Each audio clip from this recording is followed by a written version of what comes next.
Hello, I'm Anthony Saluto. This is going to be the week 3 dialogue journal. Again, I don't. For some reason, I'm still having issues with Google Drive. I've tried authorizing it again. Here's the screen. I'll tilt it down a little bit. Yeah, you really can't read that. But it says just try again. It's the same issues that I've had with it since the start of the semester. I don't know why, but here we go.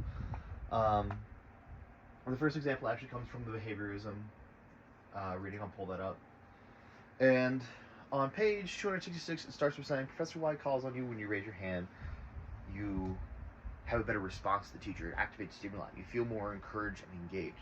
It's because of you are ready to answer your question. The teacher gives you excitement, ecstaticment, that you want to be involved. And that teacher and his actions gives you stimuli that makes you feel good. It gives you a good response. And so now when you have a question that you know or confident of, you are more easily willing to raise your hand. I think this is something that we should do as teachers, as future educators, of if a student is confident and they raise their hand, you should be willing to be either, yes, it's absolutely correct, amazing job, and confirm their correctness, give them affirmations of their correctness, and if not, give them a critique. Don't say, oh, you're dumb, you're an idiot, why didn't you know this, you weren't paying attention. But be able to go, that was a great shot, but unfortunately, that's not the correct answer. Which is a very kind way of saying it, because they're there to learn. They're forced to be there. The next thing is the idea of conditioning, and to learn to be unafraid. I want to think of an example in my own life of I thought I was super confident, and I can't think of a specific example, but I remember raising my hand once, being like, "Wouldn't this be the answer?" And the teacher went, "No, it's this," and moved on, and I was like, "Cool, I guess," with no other recollections of what I did wrong or how I got to an incorrect answer. But me as a student at the time, I was like, I don't know what I did wrong, so how do I know how to fix it? So I didn't want to raise my hand anymore. It was a very easy thing to say. Just kind of just gonna just, I don't want to say sit back and do nothing, but I'm now more uninterested. And this goes to the idea of conditioning and Pavlov. And Pavlov, just to reiterate, was a scientist who got dogs to drool based off of ringing a bell and being light when they fed them. And it's conditioning. It's the idea of you do something enough times for somebody, either you will get the same response out of somebody. On page 160 of our next document, I'll pull that up. I'm sure you're not able to read that. Read all those tiny words. Is 160, the way you process and keep information long term.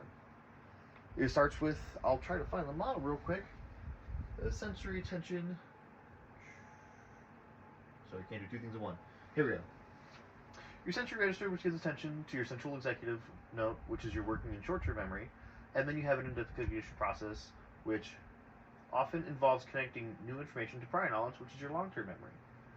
And the reason why I want to bring this up is this is how you withhold information. Not everybody has the same memory. Not everybody's going to remember things a day, a week, a month, a year afterwards. It's just not possible. Excuse me. But this is how you work with something.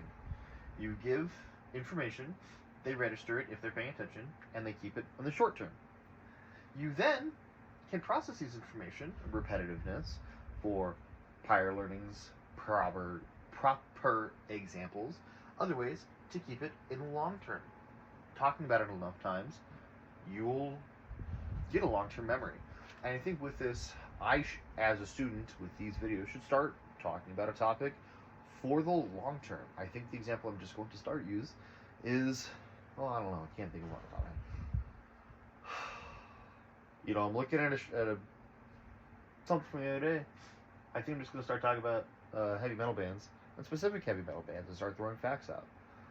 And being able to keep things in the long term, I'll use the example of you listen to a song long enough, you like it enough, you want to remember it, going back to Pavlov, you're conditioning yourself on parts of the song, the melody, the beat, or the rhythm, the time signatures. You're going through and doing all those things that you just think of. You don't think of these things as those things in the song, but if you're listening to, let's say, Through the Fire and Flames by Dragon Force. Some people who know the song I'm talking about know that it starts off really fast, really hard, really gets going, and those who don't never play Guitar Hero 3 in their childhood. But we'll keep going. And then you store knowledge and general ideas and beliefs in the world, in school, in your lives. The example that the text gave, a little lower down, was the example of you riding a bike.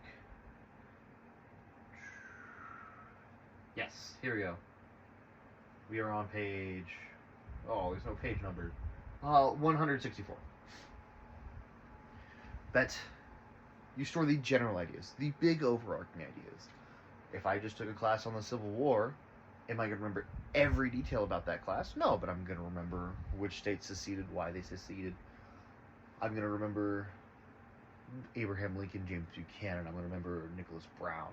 I'm going to remember leading Kansas. Those are big overarching things that I will just take away from that class. I'm not going to remember the exact things that Sherman said, that Grant said, that Lee said, that Jackson said. I'm not going to remember those things. But if I did them long enough, like riding a bike, or went back to them, like riding a bike, it would just come back fairly naturally. And my mind is going to open up and reopen up to these things from the past. And these are the things I want to address, because those are things that I feel in social studies and in history and in government you should be able to learn. You shouldn't be afraid of asking questions. You shouldn't be afraid of giving a wrong answer if you think it's correct. Going back, I actually thought of this just now. I remember being in the 11th grade in a high school history class, and I said that DMZ was the 37th parallel when it's the 32nd parallel, which is just an example that I thought I was super right when I was wrong about. And my teacher went, actually, it's this. But other than that, I think this is everything. I'll upload this. This last segment is going to be, again, for just Miss Ramos Duke of, I still can't access the Google documents that you've asked us to. I hope this is sufficient. I've emailed you about this. I'm just going to keep going with this because it's the replacement that I've been able to work with. So hopefully you get back to me at some point. I hope you guys have a good rest of your day.